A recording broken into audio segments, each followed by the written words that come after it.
kí ló dé tí wọ́n ṣe lying state fún wọn nígbà tí wọ́n gbé wọn dé? Wọn kúkú ṣe ẹ̀kú tábà sọ pé èdè ni mùsùlùmí torí lọ́tẹ̀ máa ń pa nìyẹn.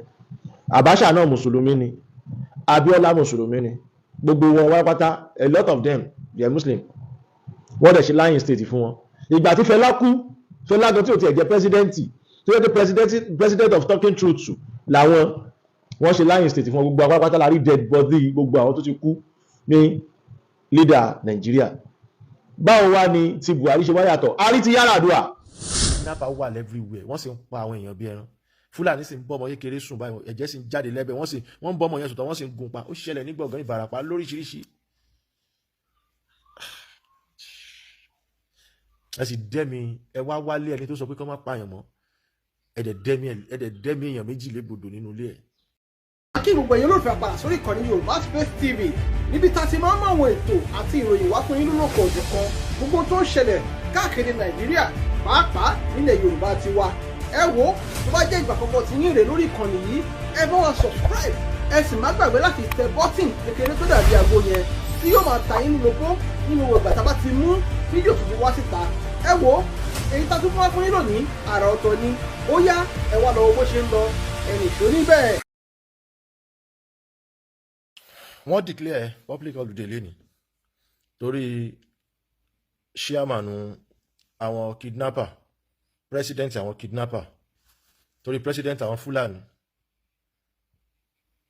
Bàbá wa Àwùjalẹ̀ Olújẹ̀bú kọ́lọ̀mbà fọ̀rún pẹ́yìn, àwọn Ọlọ́run ló máa déhùn tó ń bẹ láàrin èèyàn àti Buhari torí ọ̀rẹ́ tímọ́tímọ́ náà ní ọ̀rọ̀ Yorùbá nation dẹ̀ ní. Ẹ̀yin bàbá wa ẹ dákẹ́ ẹ sọ̀rọ̀, ẹjá fi bẹ̀yẹn lẹ̀, Ọlọ́run bá wa kẹ́yìn bàbá torí pé ẹ̀jẹ̀ kan ni wá, bàbá wa lẹ́jẹ́, Ọlọ́run ẹjá gbàgbé. Muhammadu Buhari, ìgbẹ̀yìn Ọlọ́run, agbára Ọlọ́run, tọ́lọ́run bá ti dúró ti ẹ̀dá láyé, kò sí èèyàn kan tó bá máa fẹ́ nìyẹn lẹ̀ tó lè jẹ́ palára fún. Òun ni ọ̀rọ̀ ọmọ Adéyẹmọ. Mo kọ́ ẹ̀kọ́ gan lórí ọ̀rọ̀ tó wà nílẹ̀ yìí o. Ó dẹ̀ kọ́ gbogbo wa lọ́gbọ́n torí pé ipò olórí, ipò tó máa ń tìyàn garangaran ni téèyàn ò bá ṣọ́ra, téèyàn ò bá ní mindset control, téèyàn ò bá ní brain, ó láwọn lọ́jíìkì kan tó yẹ kó wà nínú brain tó yẹ kéèyàn máa fi rántí ìgbà tó bẹ̀rẹ̀, ìgbà tó wáyé, kó má bàa ṣìwàwù tó bá ti ń dàgbà tàbí tó bá wà nípò kan tó ní agbára. Ìtàn yìí kì í ṣe ìlú wa ló ti ṣẹlẹ̀ wà mọ́, ó ṣẹlẹ̀ ní ìlú bòmíì tó yẹ pa tó lè fi kọ́gbọ́n, bí ẹni tó ń pè ní Fáráò. Fáráò náà lu agbára, ó lu agbára gan. The same strategy tí Fáráò lò láyé ìgbà tiẹ̀ náà ni Muhammadu Buhari lò yìí. Bọ̀ kọ̀kọ̀ bẹ́sì lórí pé ọkùnrin nìkan ní kẹ́ máa pa, obìnrin nìkan ní kẹ́ máa pa, nǹkan tí Buhari fi yàtọ̀ nìyẹn. Buhari sì kó weapons. Mo ń bọ̀ láti Ilé Ifẹ̀ lọ́jọ́ kan, mo sì rí Fúlàní tó ń da màálù, AK-47 dẹ̀ wà lọ́wọ́ ẹ̀ lábẹ́ aṣọ, àdá wà níwájú ẹ̀. Ibi tí àwọn ọlọ́pàá ti ń ṣe check point ò jìnnà síbẹ̀. Ọlọ́pàá sì dé mi dúró, ó kí mi, kódà wọ́n tún tọrọ owó lọ́wọ́ mi lọ́jọ́ náà lọ́hùn, that's last 2 years. Mo fún wọn. À ń bọ̀ látàkúrẹ́ ni, àwa gba Ilé Ifẹ̀. Nígbà tí mò ń ṣe iṣẹ́ kan tí mo lọ bọ èṣù ní Ìdànrè, tẹ́ bá rántí, ìgbà yẹn ni ọ̀rọ̀ yẹn ṣẹlẹ̀. Mo wá wẹ̀yìn wò, mo wo bí táwọn ọlọ́pàá yẹn wà síbi tí bandit yẹn, bọ̀bọ̀ Fúlàní yẹn ti gbé AK-47 dání. Lóòótọ́ kì í ṣe pé àwọn ọlọ́pàá yẹn kì í ṣe pé wọ́n lè sọ̀rọ̀, wọ́n bí wọ́n dá kán sọ̀rọ̀ ni. Tó bá sọ̀rọ̀ wọ́n á gbàjẹ́ lẹ́nu ẹ̀, kò dẹ̀ sí nǹkan kan tó máa ṣe sí. Buhari ló power yẹn débi pé kábíyèsí Ọlọ́run, wọ́n declare èní as holiday torí Muhammadu Buhari. Bẹ́ẹ̀ máa wá wo ọjọ́ tí wọ́n ṣàkọlù sí olóyè Adéyẹmọ, lọ́jọ́ yẹn wọ́n declare holiday. Ṣé rí nǹkan tí mo rí ń bẹ̀ ni pé tí kò bá ní ọwọ́ Yorùbá nínú, pé bàbá no mind them torí ìjẹkújẹ, torí nǹkan tí a fẹ́ jẹ, tí kò bá ní ọwọ́ Yorùbá nínú, Muhammadu Buhari kò lè wúrúwà yẹn tó stage yẹn. Tó bá ní Yorùbá bíi mẹ́ta mẹ́rin tó ti jáde wọn pé don't kill my people now, why Buhari, I'm your friend, don't do that now, they are my brothers too. Buhari ò lè wùwà tó tó bẹ́ẹ̀, bọ̀ torí pé ara alẹ́ ti ta àwọn èèyàn ẹ̀ lọ́pọ̀, ó ti wá rí wa bí ipá jẹ́ nǹkan kan, nǹkan tó wà ń bẹ̀ nìyẹn. Wọ́n lè máa dárúkọ one by one tó fi dórí bàbá Báṣọjọ́. Kí ni ìpàdé ẹ̀yìn àti Gúnmí? Kí ni ìpàdé ẹ̀yìn àti Gúnmí? Ṣé politics náà ló tó yẹn? ẹ láwọn ọmọ tó strong ju Gumi lọ tẹ́ bá fẹ́ ṣe ìbò but torí pé ẹ ti fọ́ọ̀mù ẹgbẹ́ kan tó ń pè ní kàbá tẹ́ bá fọ́ọ̀mù ẹgbẹ́ tó ń pè ní kàbá lórí òṣèlú tẹ́ ń ṣe lọ́wọ́lọ́wọ́ yìí nílẹ̀ Yorùbá ń sìn bàbá wa onírìṣà ní olórí ilẹ̀ Yorùbá bàbá wa onírìṣà ní olórí ilẹ̀ Yorùbá tó ń jẹ́ general president fún Yorùbá land aṣojú lẹ́yìn tẹ́ ń pera yín lóṣèlú tó wá di pé wọ́n ti ń gbowó gba ọ̀dọ̀ yín kọjá tó fi wá di pé ẹnu àwọn ọba yẹn wọn kò fẹ́ tọrọ mọ́ òṣìṣẹ́ ọba ní òṣìṣẹ́ ọba là ń pè yín torí pé ọba ló pè yín pé kẹ́ wá máa ṣojú òun ọba kì í rìnrìn káàkiri ẹ̀yin olóṣèlú náà lè ránṣẹ́ òjíṣẹ́ ọba ní kẹ́ wá mú àbọ̀ kẹ́ wá mú bá kábíyèsí láàfin iná ṣe sọ pé kẹ́yìn jẹ́ ọlọ́mọ̀wé kí ọba bá lórí ohun gbogbo ni ẹ wá débẹ̀ ẹ wá rí bí nǹkan tó ń dùn ẹ wá fẹ́ yí padà àmọ́ kò sáyè tẹ́ bá ti sin Muhammadu Buhari wọ́n máa sin bàbá wa Àwùjalẹ̀ náà lénìí gbogbo ẹ̀yin tẹ́ bá wà lórí ipò tọkàn yín le tẹ́ ṣetán láti gbọ́rọ̀ mi ò gbà yín lámọ̀ràn mo kàn ń fà yín létí ni kẹ́ yí ìwà yẹn padà Ọ̀ṣínbàjò former vice president Ọ̀ṣínbàjò you are alive like who dead ẹ wà láyé bí aláìsí torí Yorùbá ni kódà kẹ́ ẹ jà fún wa fi ipò yẹn lẹ̀ ní táìmù yẹn ó ṣeé ṣe kọ́lọ̀ padà ra yín padà pé rárá torí tí Yorùbá l'Ọ̀ṣínbàjò ṣe jà fún wa kidnapper wà everywhere wọ́n sì ń pa àwọn èèyàn bí ẹran Fúlàní sì ń bọ́ ọmọ kékeré sùn báyìí ẹ̀jẹ̀ sì ń jáde lẹ́bẹ̀ wọ́n ń bọ́ ọmọ yẹn sùn tán wọ́n sì ń gun pa ó ṣẹlẹ̀ ní gbọ̀ngàn Ìbàràpá lóríṣiríṣi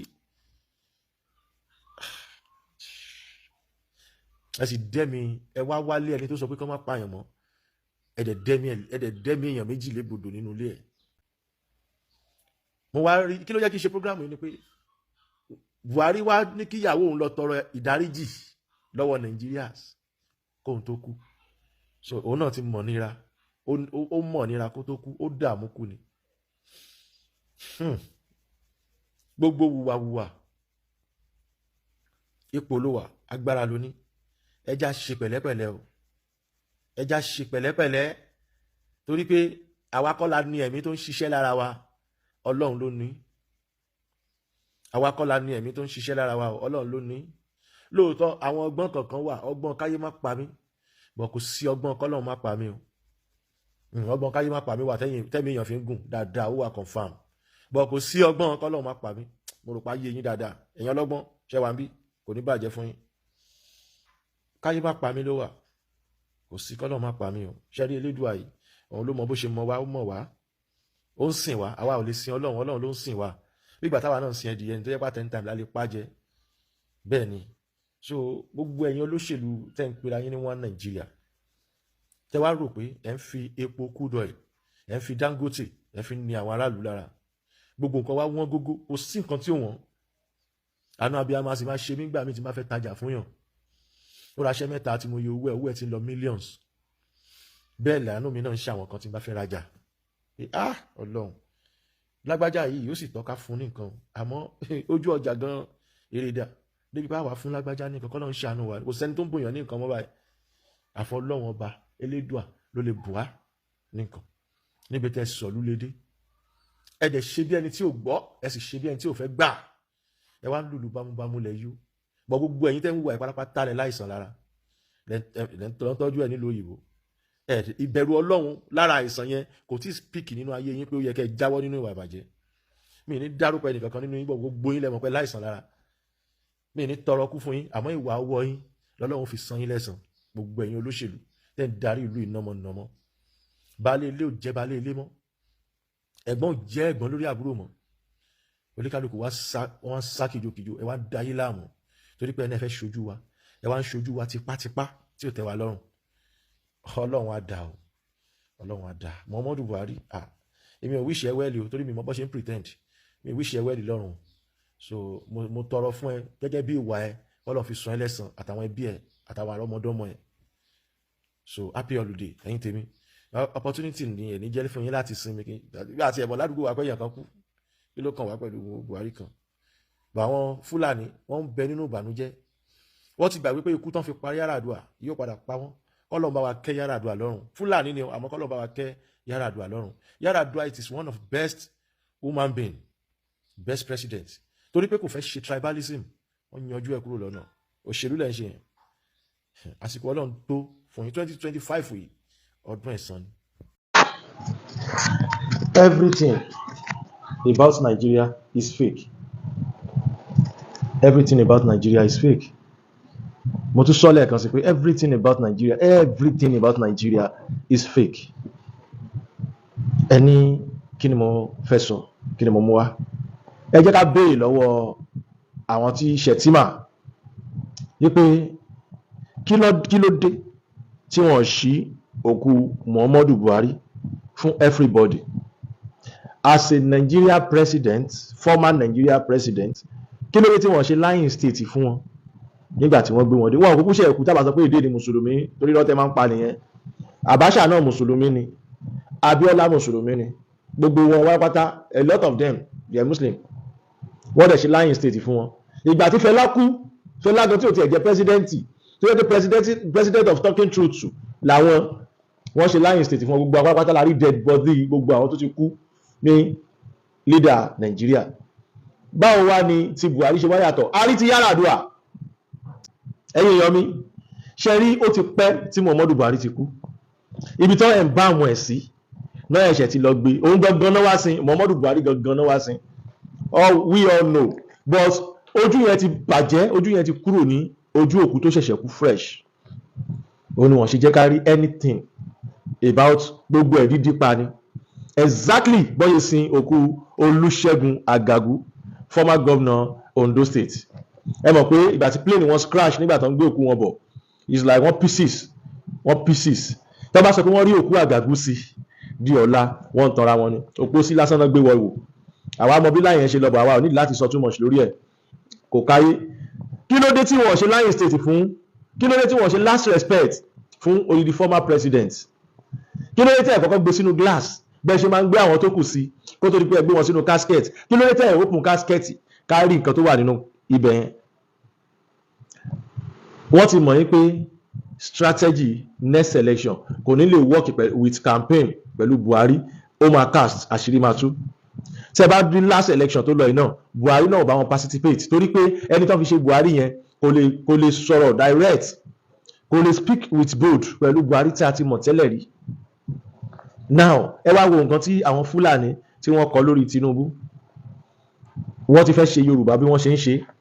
Àwọn Fúlàní ti máa make another best plan báyìí nígbà tí leader wọn tó ti yọsẹ̀. Ṣé rí bàbá wa Tinubu, ẹ jẹ́ kí n sọ kinní kan fún yín.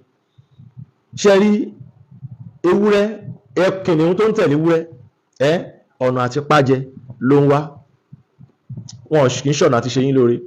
Bó ṣe wà yẹn, wọ́n á ti máa wíṣì ọlọ́ta bàbá Tinubu death torí pé ó jẹ́ Yorùbá tribe. Fúlàní ò fẹ́ràn kí nǹkan kan wà kọ́ máa ní foundation tá máa fi control ara wọn. Wọ́n ò fẹ́ another tribe. Kíní kan ni mo wá ń béèrè, kí ló dé tẹ̀yin bàbá wa tẹ́ ẹni ẹ̀sọ́ Nàìjíríà papọ̀? Kí ló dé tẹ́ àláwọ̀ Fúlàní lára Haúsá láti papọ̀ mọ́ wa?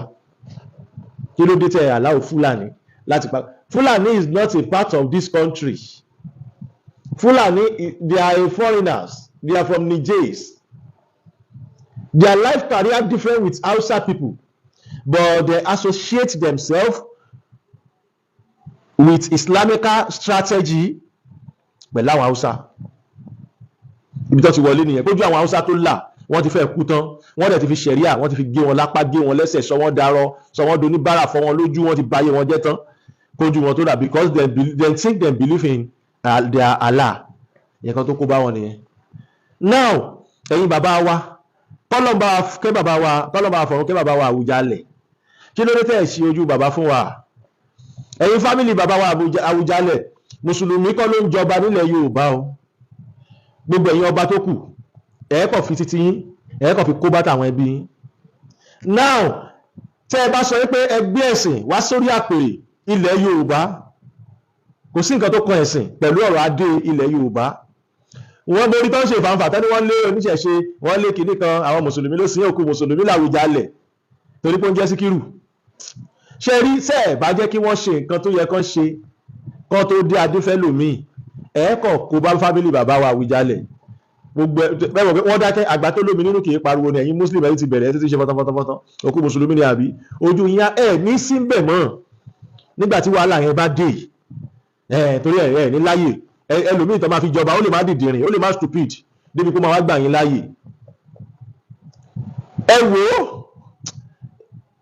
máa pé ẹbí bàbá wa Àwùjalẹ̀ máa dẹ̀ pé gbogbo Ìjẹ̀bú pátápátá Ìjẹ̀bú ò bàjẹ́ rí lánàá kò bàjẹ́ rí ìjẹta kò dẹ̀ ní bàjẹ́ láíláí o táwọn kiri burúkú yìí bá ti fi ẹ̀sìn tó bá ti fi ba ilẹ̀ Ìjẹ̀bú jẹ́ ẹ sọ pé ó ti lọ tí ẹ bá ti lè lajú kalẹ̀ tí ẹ fún wọn láàyè torí wọn ò ní ṣẹ̀tọ́ nǹkan tó ń ṣe fọ́ba níkẹyìn wọ́n fi ń pọ́n ba lé ni kò sí nǹkan kan tó ń yọ lára ọba gẹ́gẹ́ bí stupid mentality táwọn mùsùlùmí ní bóde ṣe wà wọn ọ̀dẹ̀ kì í ṣe mùsùlùmí terrorist ni wọ́n Boko Haram ni wọ́n mọ̀ nǹkan tó ń ṣe tó dáwọn jagun gbalẹ̀ lọ́n ti wọn ni.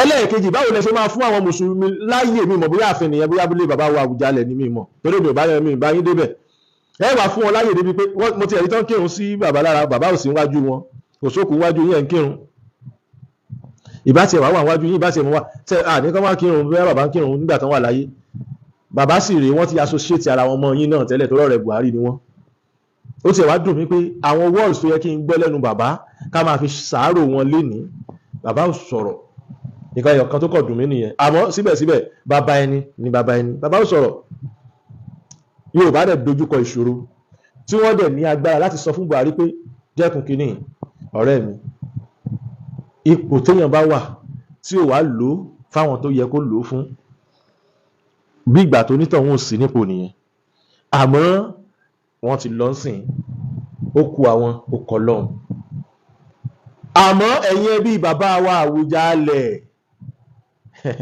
ẹ jẹ́ kán ṣe nǹkan tó bá yẹ kán ṣe fún bàbá o ipò ọba yàtọ̀ sípò ìmáàmù o kò jọra wọn o ẹ mọ̀ pé wọ́n ti kọ́kọ́ fẹ́ bá yín fìgbàgbàjà wọ́n rí pé kò sáàyè wọ́n ti kọ́kọ́ sọ pé ìmáàmù ń fẹ́ ju ọba kan lọ láwọn ìgbà kan tó sọ̀rọ̀ wèrè kan gbà yẹn tí gbogbo Yorùbá dànù fún wọn pé láyé yẹn mọ́ sọ bẹ́ẹ̀ mọ́ wọ́n wá ń wá another alternative ibi tó máa gbà wọlé làwọn ń wá o ipò ọba yàtọ̀ sí ipò ìmáàmù o ó yàtọ̀ sípò kan àfáà kan kinní kan o ẹ jẹ́ kán ṣe nǹkan tó bá yẹ kán ṣe fún bàbá o ó déwájú ó ń dẹjọ́ ó ń dẹ̀yìn ó ń daṣọ tó bá dọjọ́ iwájú tọmọ bàbá bá fẹ́ jọba bọ́mọdé ò bá bá ìtàn á bá àrọ́bá o ilẹ̀ Yorùbá níbí o ibi bá àtàn máràbú o kò sí nǹkan kan tí Islam tó ń ṣe yẹn kò sí nǹkan kan tó wúlò fún bí o wọ́n kàn fi ń dá wàhálà alẹ́ lásán ni o ẹ wá wo iyì lára àwọn babaláwo tó wá wọ́n fẹ́ máa lé wọn wọ́n rí pé wọ́n tẹ̀sọ́ra sún sẹ́yìn fún wọn ẹ ti mọ̀ yàtọ̀ nínú ọmọlúàbí àtọmọ ìrankíran ẹ ti mọ̀ yàtọ̀ nínú àwọn méjèèjì kò wá sọmọ bíbí ìlú Ìjẹ̀bú tó jẹ́ ọmọ ọkọ ìlú Ìjẹ̀bú tí ìṣe Fúlàní ló bá yẹ ẹ̀sùn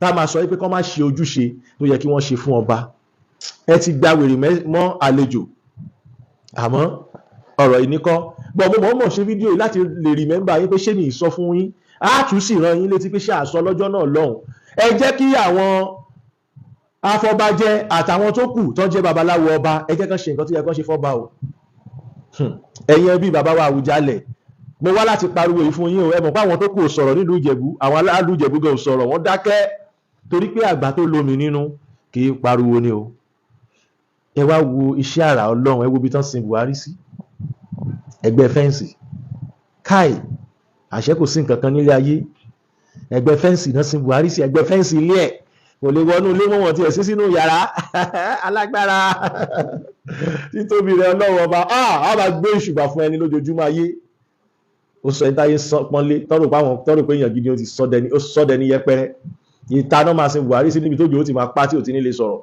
tóun àti máa pa tí ò ti ní lè sọ̀rọ̀ kò sí síkírọ́rìtì ẹ̀yà kan tó máa fi síbẹ̀ fún òun kan náà ni ó dá wà ń bẹ̀ ó lágbára alágbára rọra ṣe ilẹ̀ yọ̀ mi ò fẹ́ sọ̀rọ̀ wọ́n yẹ kí n ṣe program ó ti dá ẹ tí màá lọ́kọ́ kọ́ lórí tí mo sọ yìí orí ẹni tó ti dàrú.